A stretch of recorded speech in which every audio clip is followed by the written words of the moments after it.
ओम जी, नमस्कार। मैं वैद्य विशाल जौहरी, मेरे और आप सभी के अपने YouTube चैनल वैद्य विशाल जौहरी में मैं आप सभी का स्वागत करता हूं, अभिनंदन करता हूं।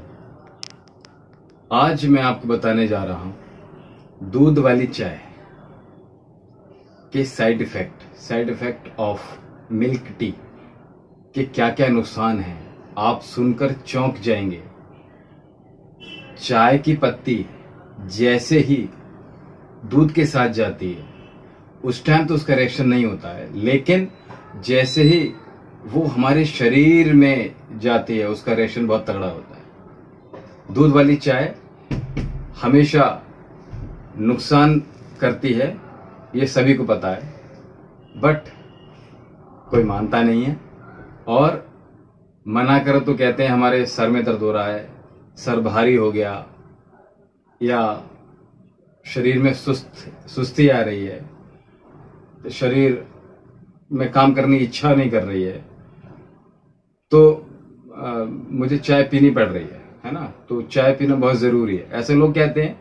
उनके बहुत सारे ऑप्शंस हैं कि पढ़ाई करनी है तो उसके लिए हमें चाय आवश्यक है, काम करना है उसके लिए बहुत आवश्यक है। उसके नुकसान कितने हैं वो मैं आज आपको बता रहा हूं।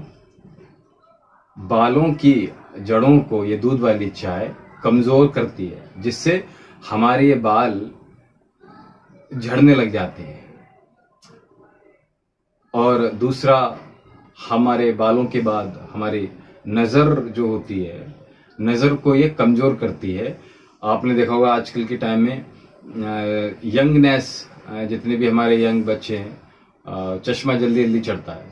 तो ये हमारे चाय जो नज़र को भी कमज़ोर करती है, और ये उसके बाद हमारे दिमाग की नसों को ये कमज़ोर करती है। जल्दी जल्दी लोग देखा होगा आपने कि जल्दी जल्दी बात करते टाइम झुंझला जाते हैं।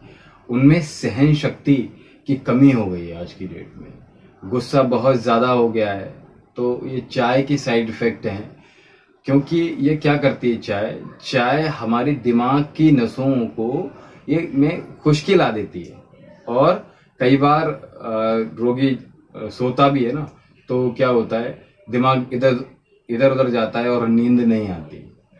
तो और चाय क्या करती है, चाय गैस, एसिड, ये सारी चीजें आम बात हो गई, लेकिन ये हमारे फूड पाइप में जाकर तेजाब बनाता है और ये हमारी अंतड़ियों को में जख्म पैदा कर देता है, हमारे लीवर को डैमेज करता है। धीरे धीरे एक दिन में नहीं होता, धीरे धीरे करता है।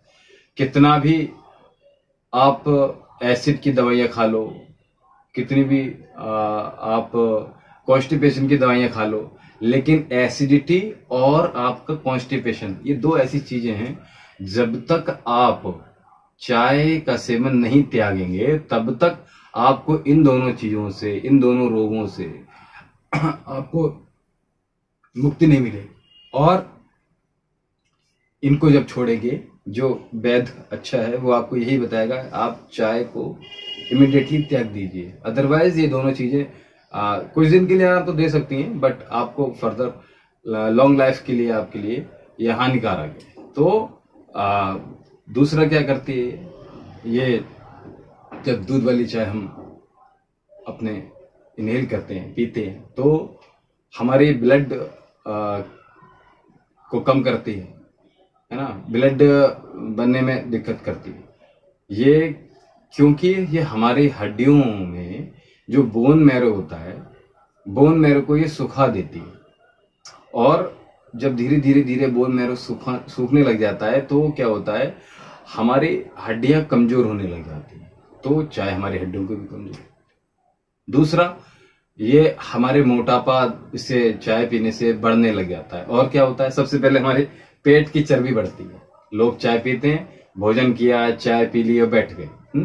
तो ऑफिस में आपने देखोगे ज्यादातर लोग एक चाय का भी टी टाइम होता है ना, तो वो चाय आवश्यक है। तो दूसरा, ये इस वाली चाय से आपको, दूध वाली चाय से शुगर का खतरा जो होता है वो बढ़ जाता है, क्योंकि ये चाय आपके पैनक्रियाज को, अग्नाशय कमजोर करती है और उसमें इंसुलिन जो अपने आप कम बनने लग जाता है।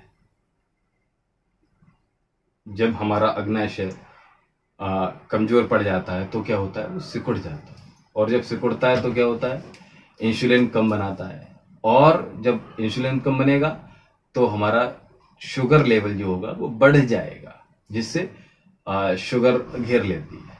तो मोटापा हमारा जो है, मोटापा भी बढ़ाता है हमारा, क्योंकि आयुर्वेद के अनुसार बात पित्त कफ 3 दोष होते हैं। तो जिसमें मैं पहले बात और कफ के बारे में बता रहा हूं। बात और कफ को ये दोष को बढ़ा देती है, बात और कफ दोष को ये बढ़ा देती है, जिसके कारण हमारा मोटापा जो होता है वो बढ़ने लग जाता है। तो दूध वाली चाय से हमारे गले का कैंसर, हमारे अंतड़ियों का कैंसर, प्रोस्टेट कैंसर, हमारे लीवर का कैंसर, और ये नॉर्मल आपने देखा होगा, ये आम बात हो गई है। लीवर में फोड़ा होना ये भी आम बात है चाय पीने से। अल्सर भी होता है, छाले होते हैं। तो ये चाय बहुत नुकसान करती है, हड्डियों को कमजोर करती है, क्योंकि ये जो है फास्फोरस को हमारे कम करती है, सुखा देती है फास्फोरस को, और कैल्शियम को ये सुखा देती है। इसलिए कैल्शियम आपको देखोगे महिलाओं को, आजकल की बच्चियों को बहुत आवश्यक है। उनके लिए आयरन और कैल्शियम ये दोनों बहुत आवश्यक है। पुरुषों के लिए तो खैर कैल्शियम बहुत आवश्यक है, फास्फोरस बहुत आवश्यक है। खून को हमारे खराब कर देती है हमारा, क्योंकि मैं अभी बता रहा था आयुर्वेद के अनुसार बात पित्त कफ 3 दोष होते हैं। बात और कफ के बारे में अभी मैंने बता चुका। तो ये हमारे पित्त दोष को भी बढ़ाती है।